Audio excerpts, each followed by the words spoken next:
Yo, So, we get 360 debugs yet? I'm talking to Microsoft right now about it. Should have to take theirs back, so we're 360 list for a while.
Right on. Awesome.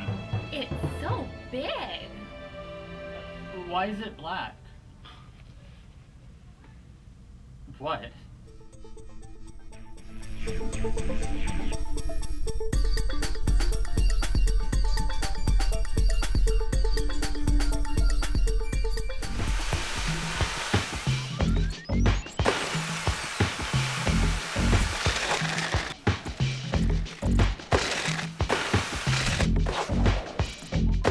Amped actually has pretty good, almost Tony Hawk sort of style play on snowboarding, which is fun. You know, there's nothing wrong with taking a good idea like Tony Hawk and co-opting it for your game, as long as you get all the other pieces together right. And the snowboarding action is really good. The part that everyone's going to remember is this nuts story that they put into it, where they're trying to get this whole SSX, cool border, whatever vibe, and it totally misses the mark. It's so bad that really, like I put in the review, you get through about halfway and you're starting to laugh at it, and you're not laughing with it, you're not laughing for them, you're actually laughing at it because it's so bad and it misses the idea. I got that special je ne sais quoi. Now meet the rest of Menage a Bras. And it's a shame because Amped had a good vibe in the first place. It had this more legitimate snowboard feel. SSX already nails, absolutely kills the snowboarding genre of having that over-the-top, you know, the crazy right stick board moves where you've got the board off and you're spinning it around. It does all those things perfectly. There's no need to try and go head-to-head with that. There was space to have a authentic, have a good time snowboard game, sort of like what Tony Hawk did for skateboarding. And that part of the trick system is still there. They've simplified it some. You don't have to use the triggers. If you've ever played Amp 2, there's a more complicated trick system that involves using the triggers and all that kind of stuff. That's gone. You simply use 3 of the face buttons now in different combinations. They've added a move that's really like the manual in Tony Hawk, where you can chain together multiple tricks. So overall, it's a lot of fun after you get past the story part. One of the things they do that's kind of cool is they've always had to create a park mode in a lot of these skate games, and they've taken this in a different direction in that you no longer create a park, you actually are able to terraform and change the hills on the fly. So you can earn different upgrades like the half pipe ramps and park benches, stuff you can grind on, all that kind of thing. And then in the middle of gameplay, you can go into builder mode and drop this stuff on the hill right in front of you and play with it.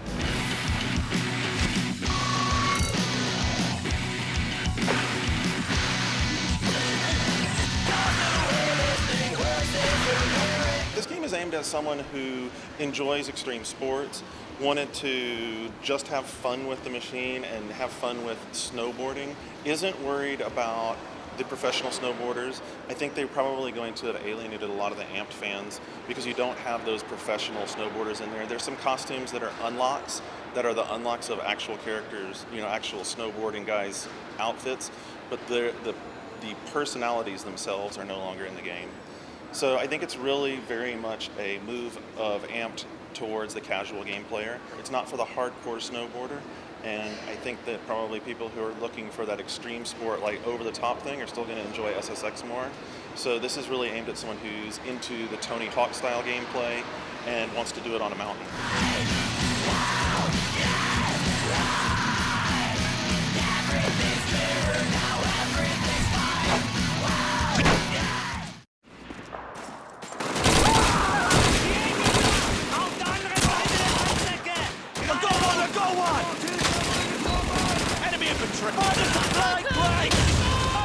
The most interesting part about Call of Duty on 360 is how well it matches up with actually playing on your home theater system.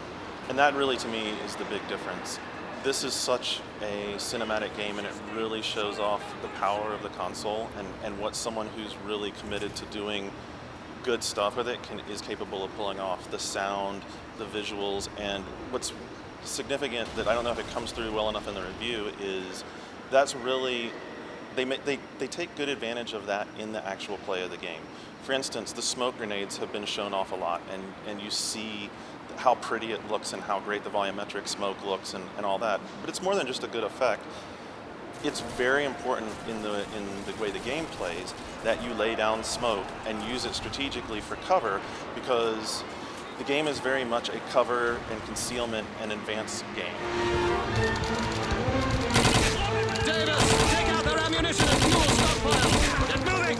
McGregor, force the perimeter! Many of these cinematic shooters have been on consoles before, but you always felt really, really confined to a corridor.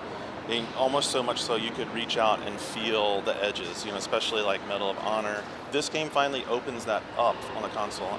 I'm not saying it's not totally linear, it's very linear. It still keeps you focused on key events, so it has that big dramatic feel. That said, when you go through these areas, it's broad enough that you don't feel like you're just being corralled down a cow chute. You actually feel like, oh, I could go over here and approach this way, or I could go over here and approach this way.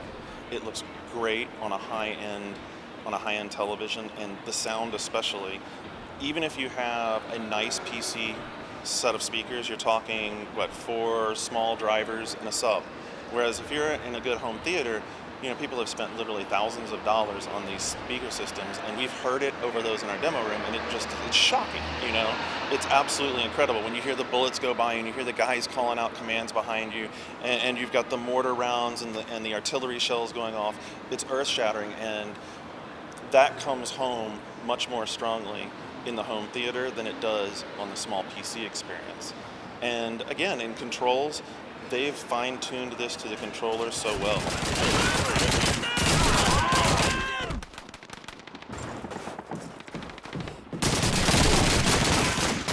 And people are really dexterous with the keyboards, and people have been doing that for a long time. I totally support you if you want to do it that way. I just think that it's so nice to be able to sit down in front of your big screen TV with the sound system going, and it plays so smoothly with the controller that it's a better experience on 360. This is absolutely a must-buy. This should be on your list of games. To the east! Looks like we're in for a bloody hard fight, lads. Get us back quickly, Private. Yes, sir. Davis, McGregor, get in the Bren carrier. Move! We're finished here.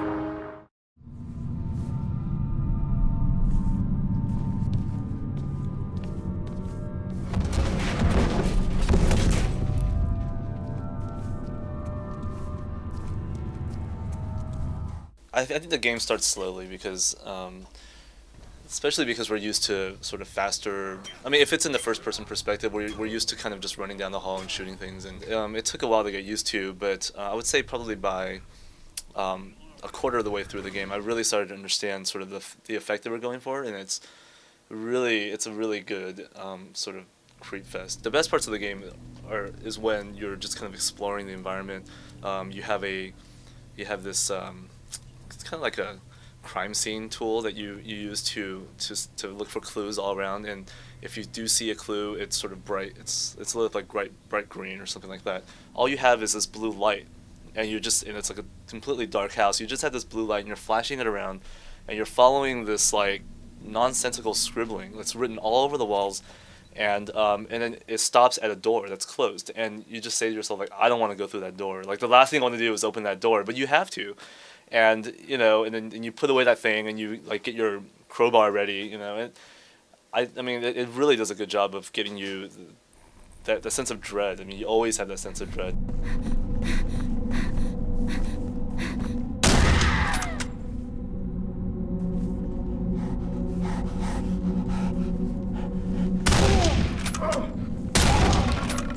It's very survival horror. You know, you have limited ammo and you have limited resources, and you have to like constantly be switching weapons and picking up weapons off the ground to use, kind of like improvising basically. And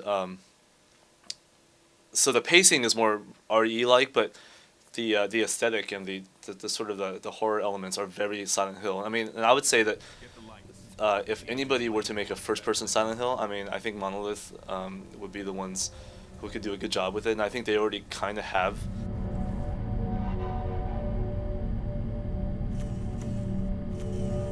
Well, I mean, I think the combat is kind of a love-hate thing. I mean, sometimes I think like it takes a while to get used to, and once you do get used to it, there is a sense of accomplishment that you feel that when you like, okay, you're blocking attacks and you're like taking down enemies with like, you know, well-timed hits and everything, but just because it's skill-based and just because there's depth doesn't make it fun always, because it is really frustrating, and sometimes you are surrounded by enemies, and you know you have no real good way to like kind of clear your like, you know, personal space, so you're constantly getting like hit from all sides, and you always want to back yourself into a corner so you can see people just coming from in front of you as opposed to the sides or behind. So it's, you know, you're always feeling overwhelmed, and I think it could be kind of frustrating. You know, the graphics are awesome. I mean, it's moody as hell, and it's genuinely scary and silly, but it is scary. You know, and it does show off the power of next gen really well. And I think this is something that, you know, only the 360 could do right now. And I don't even think I'd want to play this game on the PC, just because, you know, the controller is so well mapped. You know, when you're sort of climbing over fences or ducking under things, the camera moves and the controller rumbles, and it feels right. And I wouldn't want to do that on the mouse and keyboard, just because, you know, then it would probably just feel like Quake or Fear or something, you know, one of those first-person shooters. So I think this game is a really good showcase for the 360, and I would suggest that people buy it.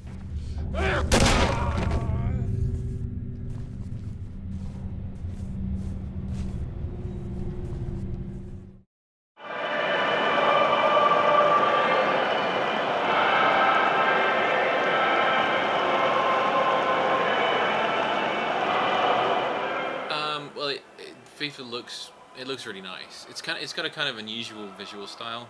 There's that kind of plasticky look that we're seeing a lot in sports games in this first generation. It's a bit more pronounced than on some of the other games, which I think seems to be intentional. Some of the features are sort of very pronounced, and it has the whole sweat thing, which seems to be this year's lens flare. Everyone sweats. And it's kind of eerie because you've got these sort of plasticky, mannequin-y looking guys that have this sort of layer of sort of very realistic looking moisture on them, but you only see it when you, I mean, one of the things I think in all the sports games is you only see the really cool stuff when you're not playing. And you read all the hype that the publishers are putting out, and it's like, oh, you can see the emotion in their faces because it's so detailed. And it's like, you know, when you kick the ball out of bounds or you score a goal and they're trotting back to the centre, and you get a good close-up of them, and it looks really nice, but the logic on some of the players seems a little slower than we saw in the Xbox and PS2 version, and that one of the problems that with FIFA versus say winning 11 in the past was you always had a bit of a sense that you were leaving things to chance, and you pass the ball hoping that they'll, you know, they really nailed it recently, and we seem to be back to the hitting the pass button and hoping for the best thing rather than. In the last couple of PS2 games particularly, you really felt like you had a sense of control of where the ball was going and what you were doing, and like queuing up the other players, and there's that sort of distance from the action again this time. But some of the stuff that made FIFA 06 so good this year, and what made 05 particularly good last year, a lot of the stuff is missing, because it's very much focused on the sort of build-up to the World Cup tournament.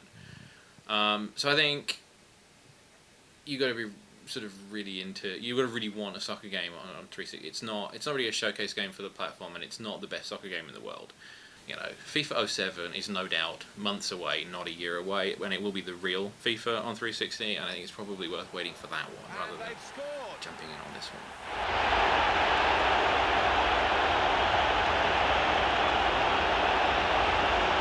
corner opens the way to a score here when the defenders just didn't deal with the first ball in.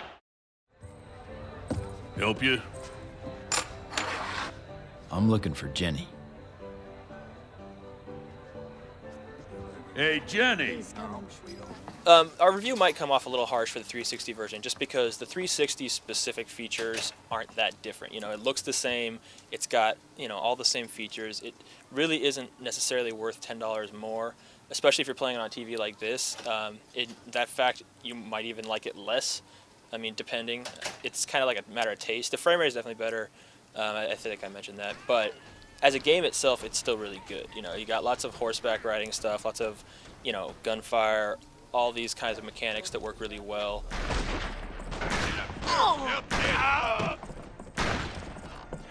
It's basically the same game. There's no new features, there's no live stuff, there's nothing else except higher resolution textures. So like you play it on HDV, you notice it looks a lot cleaner.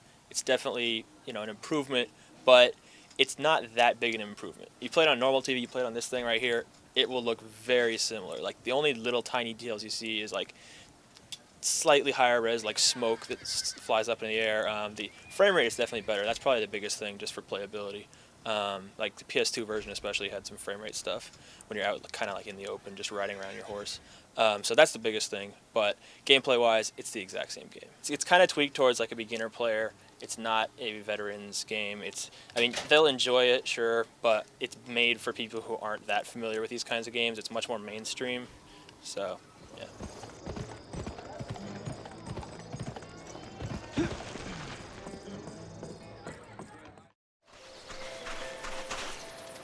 Everyone's been really depressed since your family were kidnapped, so I've been trying to cheer everyone up. I mean, you've got to laugh, haven't you? It's a very solid platforming game. It's an adventure game. It's a lot of different types of games.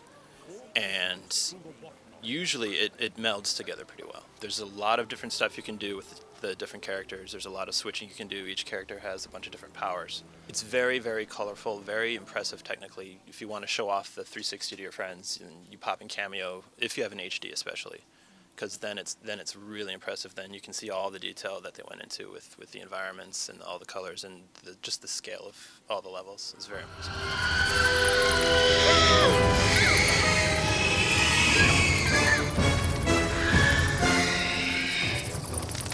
At times, it's almost like there's too much color going on. There's too much effect. There's too many particles flying around.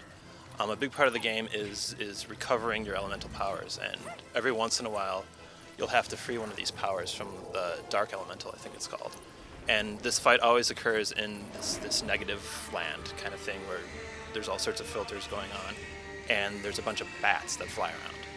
And it's really impressive and really cool to look at, but when you're trying to figure out what you want to attack, it can get a little distracting. And there are points in the game that kind of thing happens. Like with so much going on, it's hard to pick out the genre standard stuff that you're supposed to be looking for, that you're trained to look for. The biggest flaw is that there seems to be a disconnect between the abilities of all the characters that you have and the levels that are designed around that. Where you have like 10 different characters, each has 4 basic abilities. You can upgrade or you can learn new ones and you can upgrade those. And then the levels are pretty basic once you get through most of the game. And it seems that all the character powers aren't really fully realized. Like, you don't really need to upgrade all the characters. You don't really need to have all the powers to get through the game or to enjoy yourself.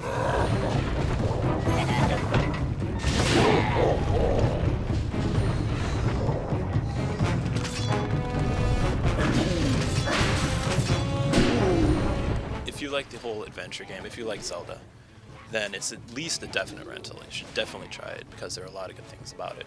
If you're on the fence about buying a 360, and Cameo's not really going to be the one to push you over the edge because it's kind of short. I finished in about maybe 12 hours. It lacks that I don't want to say killer app necessarily, but it lacks that epic feel that you should probably be getting with a game that's been in development for that long.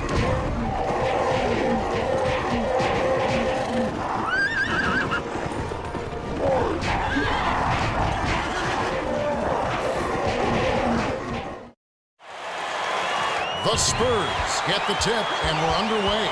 The pass to Muhammad. Spins. Muhammad off the backboard and in. Basically, the main thing with 2K6 is it plays just like it did before. There's a couple of like tiny little changes, and the graphics have been upgraded. They're nice if you look at them in the right light, especially on HD TV. But relative to live, they can't match up. Dumps it off. Blows the layup.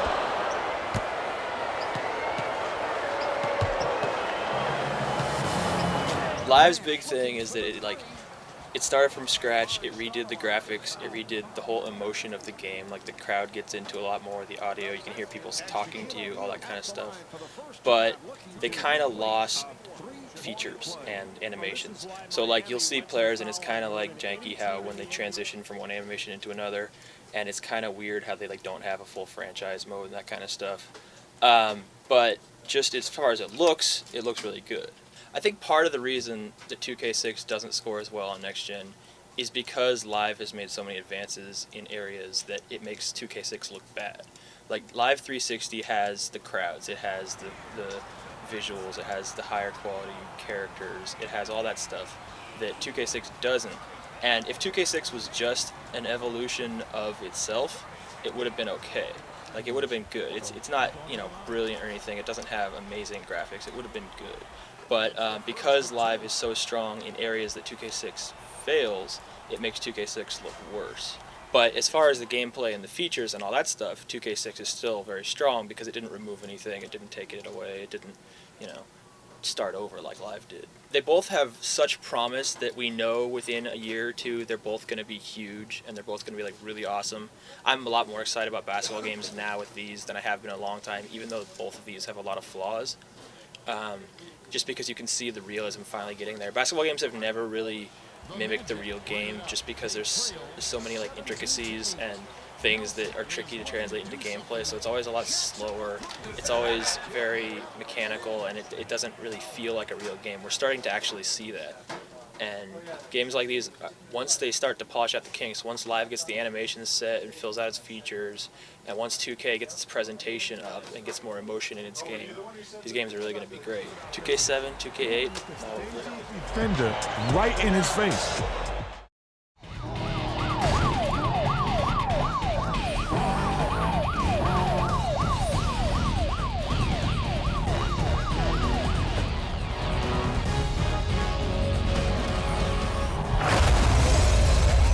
It's Underground 2 with a sort of development of the Hot Pursuit stuff in it, which, I mean, it's two great games, but it's not doing anything particularly new. It's clear that they've looked at the last few games and picked apart the things that were wrong with it. The Underground 2 was too open. Like, it just sort of dumped you in this city and made you wander around looking for things, which could get a bit boring. So now they've kind of done it. There is the openness, but what you tend to do is gravitate towards the structure of it, which is the Blacklist 15, which is the 15 guys that you have to race against. As you go through the game, early on when you're against the sort of 15, 14 guys,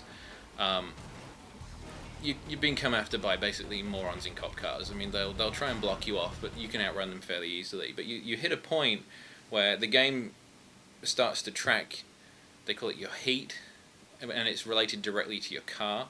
And you can track this. So you can see sort of how wanted you are, and as that escalates, the cops escalate their attention, and they'll stop sending sort of vanilla cars at you, and they'll start sending, you know, Pontiac GTOs after you, and then Corvettes after you, and then helicopters after you, and they'll set up roadblocks, and you get a ton of cars coming after you, and there can be like 10 guys on your tail and a helicopter above you, and I think actually that element of it is definitely its strongest point.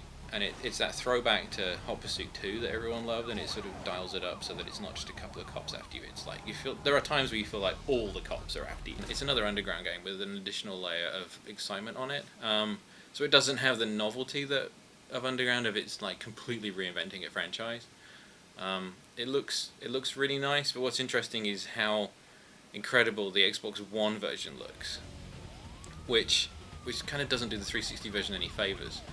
And the Xbox One version is so good that you know, when you show the two side by side, you almost can't tell. The 360 one's higher resolution. I mean, it's a lot sharper, but the models are fairly similar. There's a lot more detail in stuff like the trees, and the lighting's a bit more pronounced and everything. But the two games are very, very close. Whereas PGR is very, very clearly a next-gen game, and it's like really high res, and there's a lot of things that they're doing with the camera, and I mean, just that in-car view, I mean, like, is a very next-gen thing, and there isn't that so much in Need for Speed. Slowly, the vehicle got around.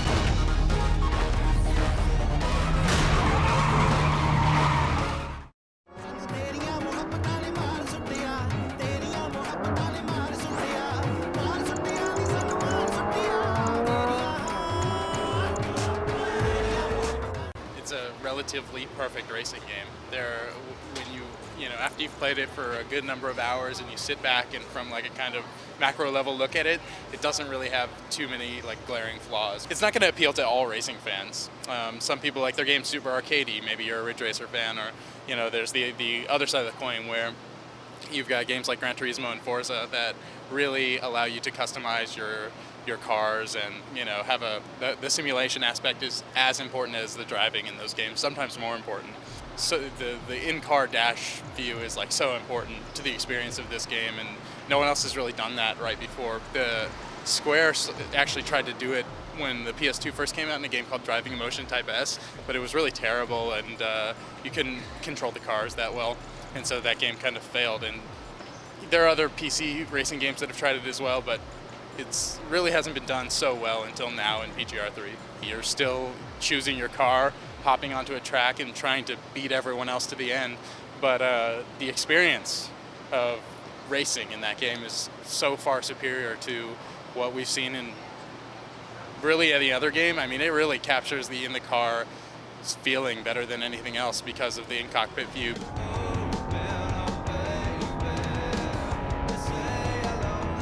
You know, I've heard people say that this game looks like it's, you know, maybe PGR 2.5 or 2.75, however you come up with something like that. But anyway, and that it looks like something that could be possible on the original Xbox or older consoles.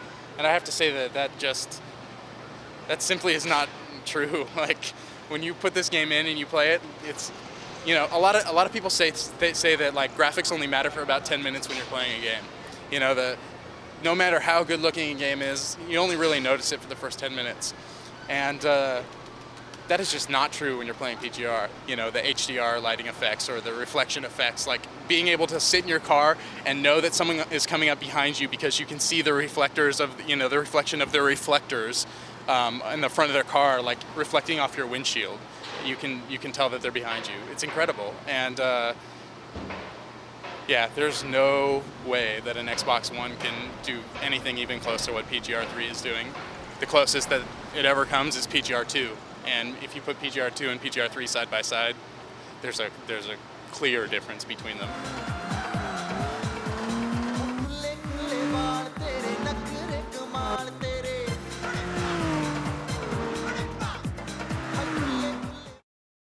Hey Jane, check out EA's latest game. Just kidding. Okay, so Sunday, you down? Oh, for the 0 hour party? Right. Yeah. Actually, about that, I was thinking because we got our 360s in the office already, maybe we don't have to go and we can just play what we have, you know, at home. But that's not fun. I mean, you know, this is like E3 meets Burning Man. They're gonna probably have a huge 360 out there and we can burn it. Whoa! Yeah, and plus we get to, like, you know, drink with Peter Moore. And Jay Allard? High five Jay Allard. And plus, you know, Best Buy is going to have a shop set up on site, so, you know, people can buy their systems a day early. I figure we can talk to the kids, maybe shoot the entire one-up show next week on location. All right, that could be cool. But it's in the Mojave Desert, right? That it is. I think it's in Area 51. Aren't we gonna get lost? Well, it's funny you should say, because, you know, Gizmondo time. That's right. That's your answer for everything.